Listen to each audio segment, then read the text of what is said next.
भलवाड़ा लोकसभा चुनाव के दूसरे चरण में भलवाड़ा लोकसभा सीट के लिए नामांकन के 7वें दिन आज कांग्रेस प्रत्याशी डॉक्टर सीपी जोशी ने जिला निर्वाचन अधिकारी नमित मेहता के समक्ष नामांकन पत्र पेश किया है।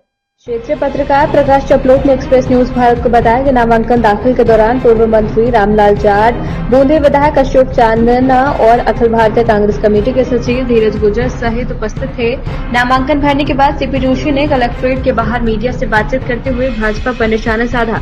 उन्होंने कहा कि मंदिर बनाने का काम उन्होंने किया है, अच्छा किया। सुप्रीम कोर्ट का फैसला था, मंदिर बनना चाहिए, सभी की आस्था है, लेकिन मंदिर बनने से देश की समस्याओं का निस्तारण नहीं होता है। धर्म, आस्था, व्यक्तिगत निष्ठा का सवाल होता है। देश के निर्माण का काम नीति के आधार पर होता है।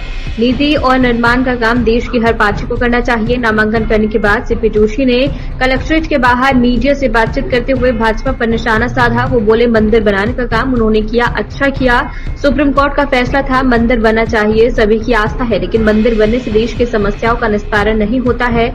धर्म, आस्था, व्यक्तिगत निष्ठा का सवाल होता है। देश को निर्माण करने का काम नीति के आधार पर होता है।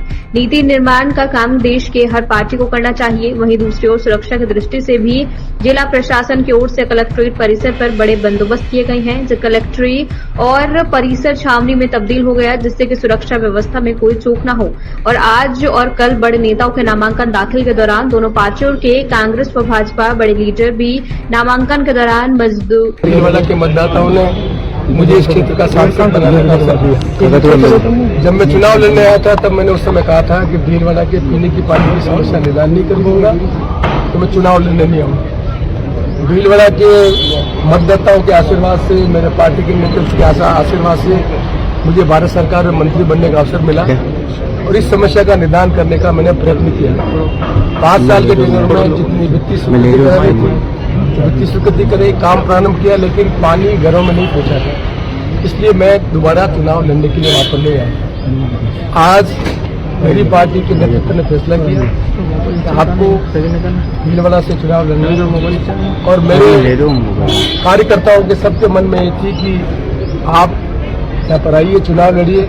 कांग्रेस के पार्टी के कार्यकर्ता उम्मीदवार के रूप में हम सबकी इच्छा है कि आप भीलवाड़ा में चुनाव लड़ें। और इसीलिए मैंने यहाँ पर आकर निर्णय लिया कि जब मेरा पहले वाला वादा था कि जब मैं पीने की पानी की व्यवस्था कर दूंगा तब चुनाव लड़ूंगा, ये अवसर मिला और इस अवसर के कारण मैं उम्मीदवार के रूप में यहाँ पर चुनाव लड़ने से मैं ऐसा महसूस करता हूँ।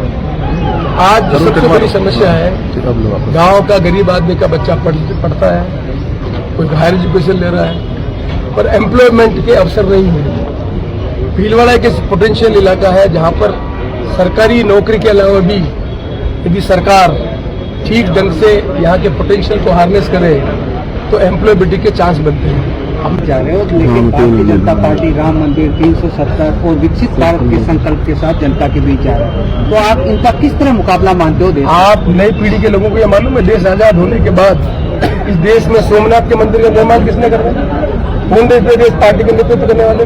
क्या राजेंद्र प्रसाद जी देश के राष्ट्रपति नहीं थे? क्या सोमनाथ जी का मंदिर निर्माण नहीं किया?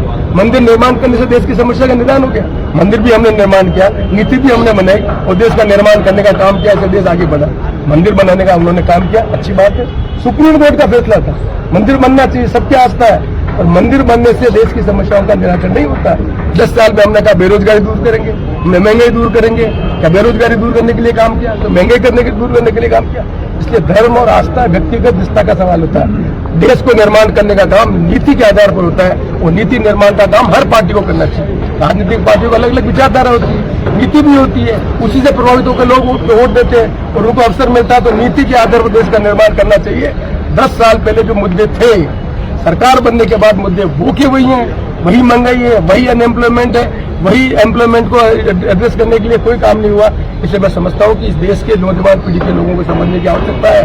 देश आजाद होने के बाद भी कांग्रेस पार्टी का नेतृत्व संसदीय लोकतंत्र को मजबूत नहीं करता, नीति बनाकर देश का निर्माण नहीं करता, तो दुनिया में आज ताकतवर देश बनकर उभरा है वो 2014 में नहीं बना।